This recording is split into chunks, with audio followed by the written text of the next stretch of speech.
여러분 안녕하세요. 해커스토익 실전 천재 원 리딩의 김재현입니다. 본격적인 문제풀이 강의에 앞서서 이번 시간은 오리엔테이션 강의입니다. 우리 앞에 보다시피 최신 토익 출제 경향 분석 및 파트별 핵심 전략을 알아보는 코너라고 생각하시면 되겠습니다. 우리 강의에서 어떤 교재로 수업이 진행되는지 이미 알고 있으실 텐데요. 교재에 대해서 간략하게 짚어보고 넘어가겠습니다. 우리 교재는 이름은 천재 원 리딩인 거 이미 다 알고 계실 텐데 리딩 100문항이 테스트 10회분으로 10회분으로 나와 있습니다. 총 1000문제가 되겠죠. 최신 출제 경향을 완벽하게 반영한 실전 문제들이 수록이 되어 있는데요. 게다가 실전 난이도와 동일한 난이도의 문제가 되기 때문에 매달마다 실전 시험을 대비하시기에 맞춤 교재라고 할 수 있겠습니다. 토익 단기 고득점을 위한 파트별 문제풀이 전략 제공과 더불어 문제풀이 후에 바로 실력 확인할 수 있는 점수 환산표도 제공해드립니다. 게다가 온라인 실전 모의고사 무료 단어 암기장 그리고 단어 암기 mp3까지 제공이 되고 있습니다. 자, 이렇게 좋은 교재로 우리 수업이 어떻게 진행되는지 강의 커리큘럼 확인해 보셔야 되겠죠? 총 60강으로 구성이 되어 있습니다. 테스트 1회분에 6개 강의가 되겠는데요. 보통 이런 식으로 구성이 됩니다. 테스트 1을 예문으로 보여드리고 있는데 파트 5 2번에 걸쳐, 파트 6 1번, 파트 7을 이렇게 3번의 강의로 나누기 때문에 테스트 1회분당 총 6개 강의가 됩니다. 그래서 테스트 10회분이니까 60개 강의가 된다 보시면 되겠고요. 매 강의마다 리딩 파트별 문제 유형 분석과 더불어서 접근법을 완벽하게 정리하겠습니다. 빠른 시간 안에 고득점을 받고 싶다 하시는 분들 있으실 텐데요. 만약에 개인적으로 나는 실전 강의를 듣고 있지만 기본 이론 정리가 조금 필요하다 하시는 경우에는 때에 따라서 해커스 이론서로 기본 포인트를 정리하면서 병행하시는 것도 권장을 드립니다. 또한 실전과 동일한 난이도의 문제로 그리고 그런 유형의 문제로 실전에 대비를 하셔야 되겠는데 우리 교재가 동일한 난이도와 유형의 문제로 구성이 되어 있기 때문에 교재만 잘 따라오셔도 충분한 실전 대비가 될 수 있습니다. 또한 진도에 맞춰서 교재를 반드시 자가 학습한 후에 강의를 통해서 리뷰해야 되겠는데요. 시간이 없다고 해서 강의를 들으면서 바로바로 문제를 풀겠다 하는 수강생들도 있을 수가 있겠는데 그런 경우에는 내가 진짜 이 문제에서 정답을 알고 푸는 건지 아니면 강의를 듣고 있기 때문에 정답이 너무 당연하게 보여서 고른 건지 구별이 안 될 수가 있습니다. 그래서 반드시 여기 나와 있듯이 규칙적으로 학습 플랜을 세우시고 매번 강의마다 잘 따라올 수 있도록 문제를 미리 푸신 다음에 강의를 통해서 리뷰하시는 게 좋겠습니다. 또한 중요한 것은 해설지에 지나치게 의존하시면 안 돼요.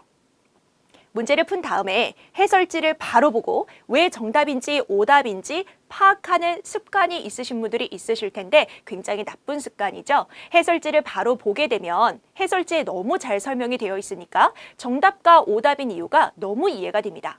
하지만 나중에 비슷한 문제를 풀었을 때 정답, 오답을 구별하는 능력이 떨어지는 경우도 있거든요. 그래서 해설지를 바로 보시기보다 스스로 생각하고 곱씹어보는 시간을 가진 이후에 전혀 모르겠다 하는 경우에 마지막에 해설지를 참고하는 것으로 순서를 바꿔서 공부하시기 바라고 그리고 마지막에 반드시 복습할 때는 스스로한테 설명하면서 리뷰하는 습관을 들여야 됩니다. 눈으로 보게 되면 내가 왜 정답이고 오답인지 알 것처럼 보이는데 막상 이거를 누군가한테 설명을 하려면 말이 버벅거리는 경우가 있을 수 있거든요. 내가 정답이 됐든 오답이 됐든 완벽하게 설명하지 못하는 보기가 있다는 것은 그 문제가 완전히 내 것이 된 것이 아니기 때문에 스스로에게 스스로의 강사가 된 것처럼 꼭 설명을 해보면서 리뷰를 통해서 내가 확실히 알고 있는 건지 확인을 해보셔야 되겠습니다. 최근에 토익 출제 경향 분석 들어갑니다. 자, 어떤 식으로 출제가 되는지 알아야 거기에 맞춰서 대비를 할 수가 있을 텐데요. 파트 5 같은 경우에 문법과 어휘 출제 비율이 이렇게 나눠집니다. 총 30문제에서 거의 50%라고 볼 수 있겠죠. 때에 따라서 40, 60, 60, 40 이렇게 왔다 갔다 할 수 있는데 어쨌거나 거의 반반의 비율로 문법과 어휘가 출제가 되고 있습니다. 그럼 문법과 어휘의 각각 개별적으로 어떤 유형의 문제가 출제가 되는지를 조금 큰 카테고리로 본다면 이렇게 정리할 수 있는데요. 문법 같은 경우에 기본 품사 문제 여전히 출제가 됩니다. 형용사, 동사, 부사, 명사 이런 거 출제가 되고 있습니다. 그런데 그러한 문법에서 2개 이상 포인트가 혼합돼서 2개 이상을 다 알아야 문제를 풀 수 있게끔 하는 조금 복잡한 문제 출제가 되고 있고요. 문법인 줄 알았더니 어휘가 추가되는 유형의 문제도 출제가 되고 있습니다. 어휘 같은 경우에는 기본 뜻을 물어보는 문제 여전히 나오고 있습니다만 이런 경우에는 전체 문장 해석이 중요합니다. 해석을 순간적으로 잘못하는 순간에 함정 어휘를 싹 골라버릴 수 있기 때문에 전체 문장 해석하는 능력, 가장 기본적인 영어 실력이 뒷받침이 돼야 되는 문제 유형이고요. 어휘인 줄 알았는데 풀고 봤더니 문법이 추가되는 포인트이거나 혹은 관용어구 전체를 덩어리 표현으로 외워서 푸는 문제들도 출제가 되고 있습니다. 말로만 해서는 이해가 안 될 수 있기 때문에 문법 문제와 어휘 문제의 대표적인 유형 하나씩만 한번 리뷰해 볼게요. 문법 문제에서 2개 이상 문법 포인트가 혼합된 문제가 출제가 될 수 있다고 그랬는데 우리 교재의 테스트 3회분에 나와 있는 문제를 미리 보겠습니다. 자, 문제를 쭉 보시고 보기를 보면 분명히 같은 단어의 여러 가지 변형이 나와 있는 문법 문제입니다. 그런데 빈칸 앞쪽부터 문제 끊어가면서 보니까 전명구 제거하면 이 사람이 주어, 동사 보는 순간에 첫 번째 문법 포인트 생각나야 되죠? 적어보겠습니다. find 동사는 찾다란 뜻도 있지만 오형식 구문에서 목적어가 목적 보어한 상태임을 알게 되다라는 오형식 빈출 구문 동사고요. 게다가 목적 보어 자리에 형용사를 취해서 상태임을 알게 되다라고 해석합니다. 그렇기 때문에 뒤에 나오는 목적어가 동명사 구로 좀 길게 나오긴 했는데요. 직원들의 갈등을 해결하는 것이 목적어로 쓰였고 그것이 어려운 특성을 가지는 것을 알게 되다라고 해서 빈칸이 목적 보어 형용사 자리임이 첫 번째 문법 포인트죠. 그럼 보기 중에서 부사 해당되는 D번은 안 되겠습니다. A번과 B번, C번이 각각 비교 최상까지 달고 있지만 어쨌든 간 형용사인 거죠. 그러면 두 번째 포인트로 추가되는 것이 뭐냐라고 봤더니 빈칸 뒤에 그의 업무 중에서라는 말이 있습니다. 이렇게 한정되는 표현이 와서 뭐뭐 중에서 가장 뭐뭐한 이란 표현의 최상급이 되는 거죠. 그래서 뭐뭐 중에서라는 전치사 오브 이하나 뭐뭐 안에서라든가 혹은 대절 이하 수식을 받으면서 그 중에 가장 뭐뭐하다라는 최상급이 쓰일 수가 있기 때문에 정답은 C번 이렇게 나오는 문제. 그래서 이 문제 하나를 풀기 위해서 find 패턴, 그 다음에 최상급 패턴까지 알아야 되기 때문에 2개의 문법이 포인트가 혼합된 문제다라고 볼 수 있어서요. 이런 식 유형의 문제들이 나오고 있다는 거죠. 어휘 같은 경우에는 어떨까요? 어휘 경우에는 어휘인 줄 알았는데 문법 포인트가 추가되는 경우가 있습니다. 역시 우리 교재의 테스트 1회에 116번 해당되는 문제입니다. 빈칸 앞뒤를 쭉 보면서 단순한 동사 어휘인 줄 알았는데요. 문장의 주어가 그 부티크의 여름 홍보 행사가 됩니다. 빈칸에 동사 자리가 되겠고 전명구로 8월 말이라는 말이 나와 있잖아요. 그러면 그 홍보 행사가 8월 말에 끝나다라는 뜻인 거 알고 있는데 정답은 그렇죠. B번입니다. 자, B번이 가능한 까닭이 물론 만료됩니다 라는 뜻으로도 풀 수가 있습니다. 그런데 A번은 무효화됩니다. 뭔가 끝나는 거죠, 효력이. 그러면 8월 말에 그 홍보 효력이 끝나는 거니까 A번도 말이 될 수 있을 것 같고 물론 C번에 지우다는 말이 안 될 것 같은데요. D번에 그러한 홍보 행사가 이렇게 효력을 잃어버리는 거 아닐까? 뭐 이렇게까지 생각을 하실 수가 있겠는데 A번과 C번과 D번은 타동사입니다. 타동사는 능동태일 때 목적어를 필요로 하죠.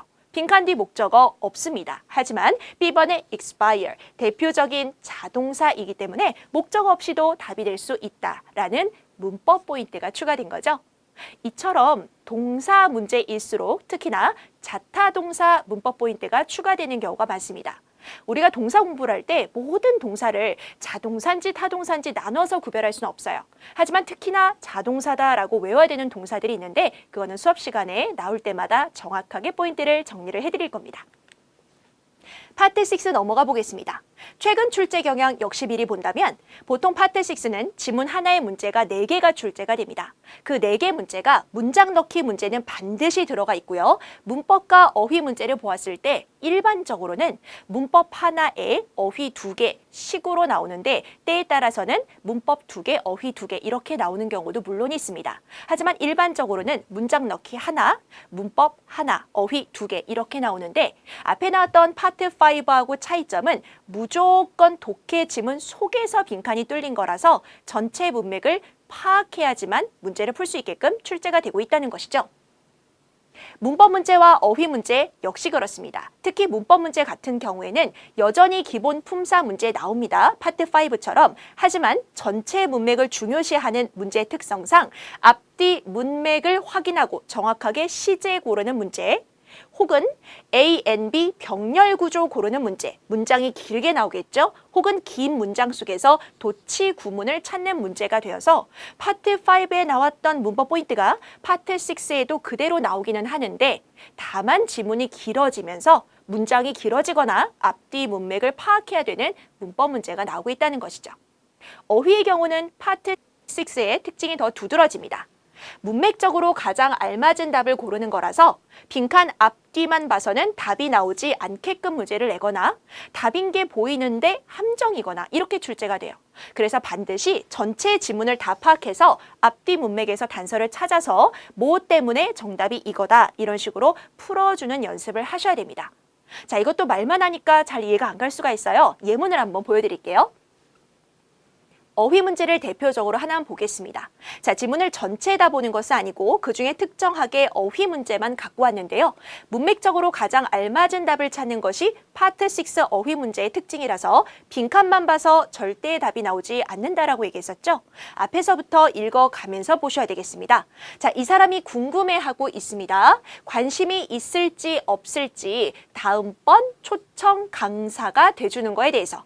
그런데 귀하가 많은 빈칸을 가질 수 있을 것입니다만 봐서는 뭘 가지는지가 전혀 나오고 있지 않습니다.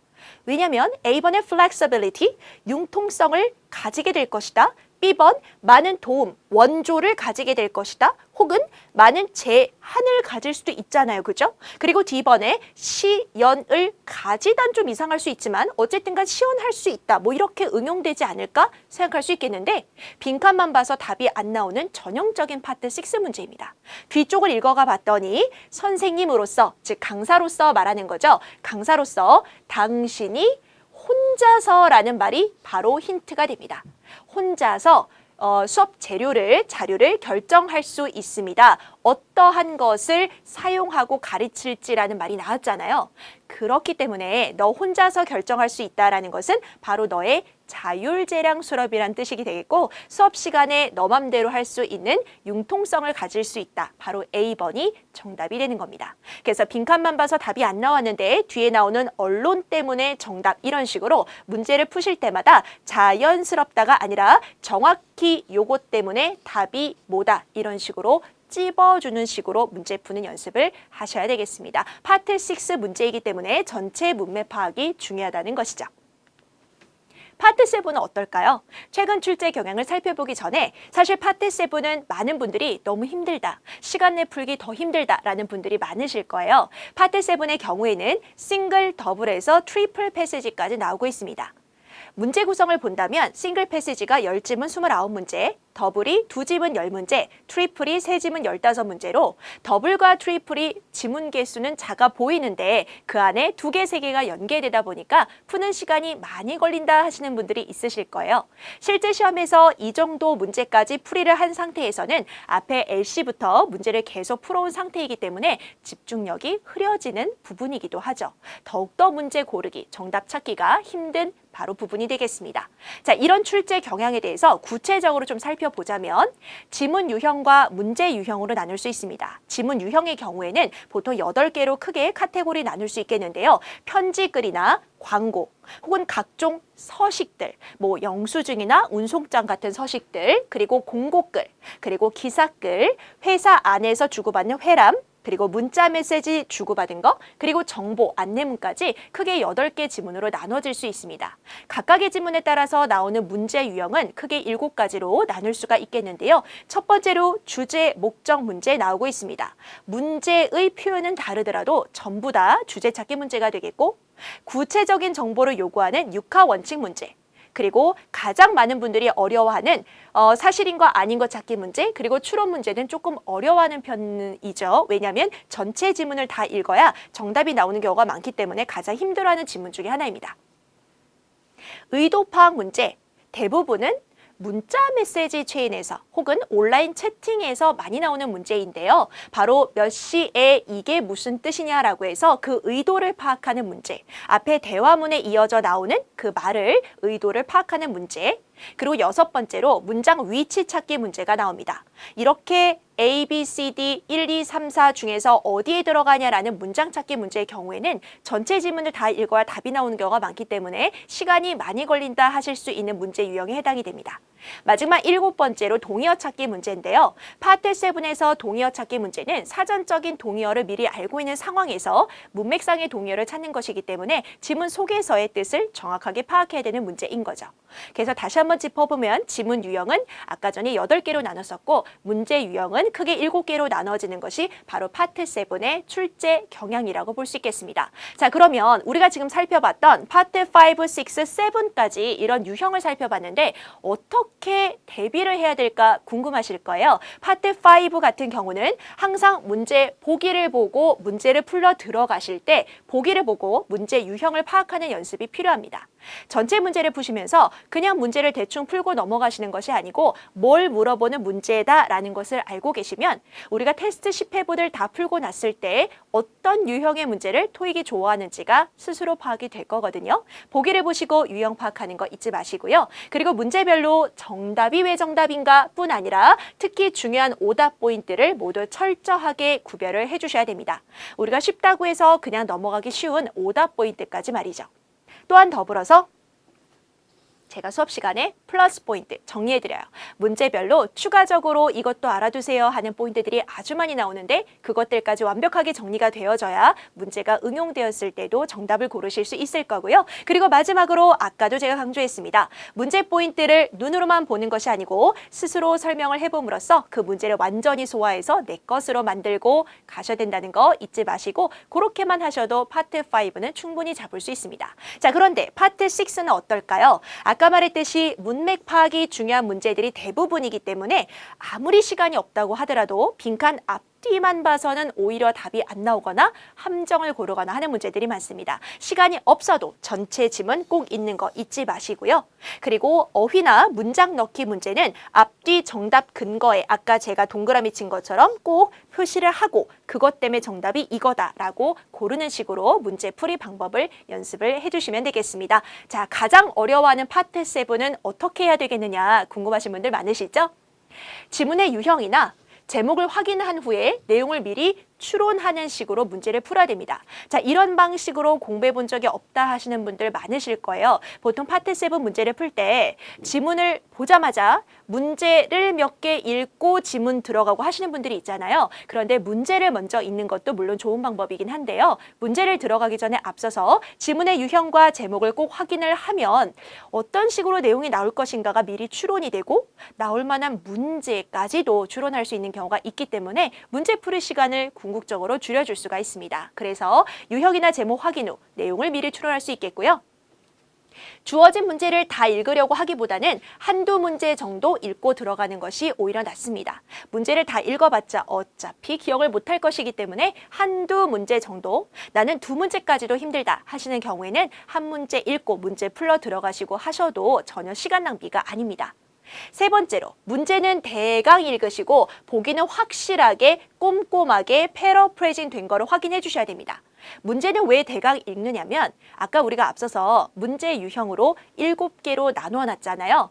사실 문제가 각각 다른 표현으로 나왔다 하더라도 결국 전체 카테고리는 7개에 불과합니다. 그렇기 때문에 문제를 꼼꼼하게 읽는 것보다 대강 읽어서 아까 7개 카테고리 중에 어디 들어가는 문제다라는 것만 확인이 되면 그 다음에는 보기를 맞추면서 함정 정답 포인트를 구별하는 게 중요하거든요. 그래서 보기를 보셨을 때 지문 속에 어떤 단어와 보기에 어떤 것이 패러프레이징이 돼서 정답, 이거는 안 돼서 오답 이런 식으로 꼼꼼하게 확인해 주시고 아까 말했듯이 지문을 읽어가면서 나올 문제를 미리 짐작할 수 있다면 훨씬 더 문제를 빨리 풀 수가 있습니다.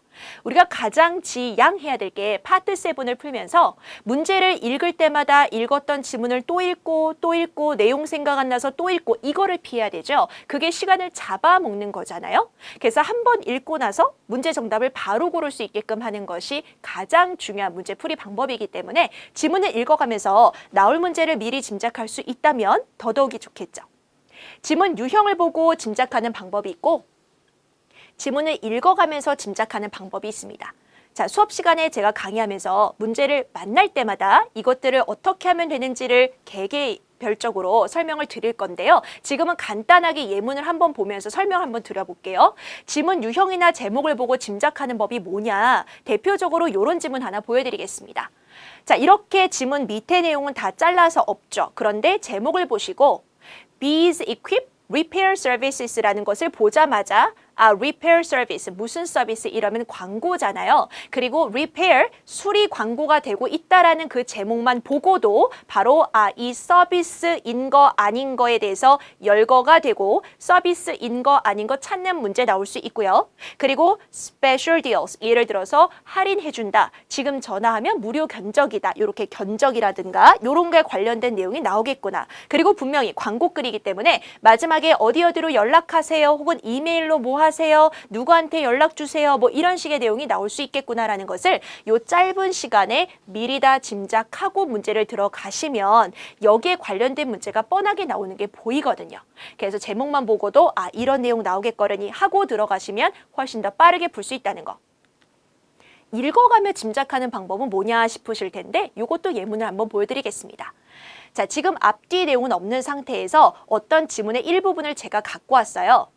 지금 노랗게 표시된 부분을 읽으시면서 어떤 식의 짐작이 돼야 되냐면 일단 문장을 읽어가 보니까 이 이벤트가 지난 몇 번간의 이벤트가 정말 성공한 페인터, 그림 작가들, 화가들을 갖다가 주로 등장시켰지만 이라고 읽으시면서 그랬지만 이렇게 읽는 게 중요한 것이 아니고 저 last few라는 표현을 보시고 바로 떠오르는 표현이 있어야 됩니다. 바로 last few라는 건 지난 몇 번간이란 얘기이기 때문에 바로 예전에도 한 적이 있는 이벤트라는 증거가 되는 거죠. 토익 시험에서 예전에도 이것이 일어난 적이 있다. 이전에도 이 회사 고객이었다. 이전에도 이 서비스를 사용한 적이 있었다라는 표현은 나오면 무조건 문제에서 갖다 쓰잖아요. 그래서 그런 걸 아시는 분들은 지문을 읽어가면서 last few라는 말이 나왔다는 건 예전에도 한 적이 있었던 것이고 그러면 다시 반복해서 일어나고 있는 행사이구나라는 걸 미리 짐작을 하시면 혹시라도 이 행사에 대해서 사실인 거 아닌 거 문제가 나왔을 때 빨리 정답을 고를 수 있는 거죠. 물론 문제를 많이 푸시다 보면 그게 보이는 순간이 있을 건데 우리가 단기간에 토익 고득점을 받아야 되는데 문제를 무작정 많이 푸는 것도 한계가 있잖아요. 그리고 아무리 많이 풀어도 많이 푼 대로 그냥 허공 속에 날아가 버리는 경우가 많기 때문에 문제 하나를 풀더라도 똑똑하게 어떤 부분에서 문제가 나올 것인지 짐작하면서 읽어가면서 문제를 푸시면 시간 내에 빨리 푸실 수가 있을 겁니다. 자, 이렇게 우리가 대비 전략을 한번 정리를 해봤는데 수업을 본격적으로 들어가시면 각각의 문제별로 우리가 어떻게 풀어야 될지에 대한 세부적인 정보가 더 제공이 될 겁니다. 하지만 그 전에 앞서서 바로 이 부분들을 기억을 하고 들으시면 좋겠는데요. 아까도 제가 잔소리처럼 많이 말했듯이 반드시 해당 진도 문제를 꼭 혼자 풀어보시고 강의를 들으셔야 되겠고요. 강의를 들으시면서 각자 문제를 푼 방법과 그리고 제가 강의 중에 접근하는 방법을 한번 비교해 보세요. 그래서 어떤 식으로 푸는 게 더 낫겠다라는 것을 판단해 보시길 바라고요. 그리고 본인이 정답을 고른 문제이더라도 내가 맞춘 문제이더라도 제가 플러스 포인트를 정리해 드리는 문제들이 많기 때문에 그것들을 꼼꼼하게 정리하고 넘어가시고요. 파트 5, 6는 문제 포인트, 정답 포인트, 오답 포인트와 제가 정리하는 플러스 포인트를 함께 반복 복습하시고 파트 7은 반드시 패러프레이징이 어떤 부분에서 되었는지 다시 말해서 지문 속에 어떤 단어와 정답 보기에 어떤 단어 혹은 문장이나 구 부분이 어떻게 바뀌었다라는 것을 확인하면서 복습을 해주셔야 완벽하게 복습이 되었다라고 보실 수가 있겠습니다. 자, 여기까지 해서 최근 토익의 출제 경향과 그다음에 대비 전략까지 살펴봤습니다. 자, 머릿속에 좀 정리가 되셨나요? 실제로 문제를 풀어보시면서 문제별로 적용을 해보셔야 더 와닿으실 수가 있겠는데요. 우리 강의를 통해서 그런 와닿는 재미, 문제 푸는 재미, 그리고 하나씩 점수가 늘어나는 재미도 맛보실 수 있길 바랍니다. 오늘 오리엔테이션 강의는 여기까지고요. 저는 본 강의에서 만나 뵙겠습니다.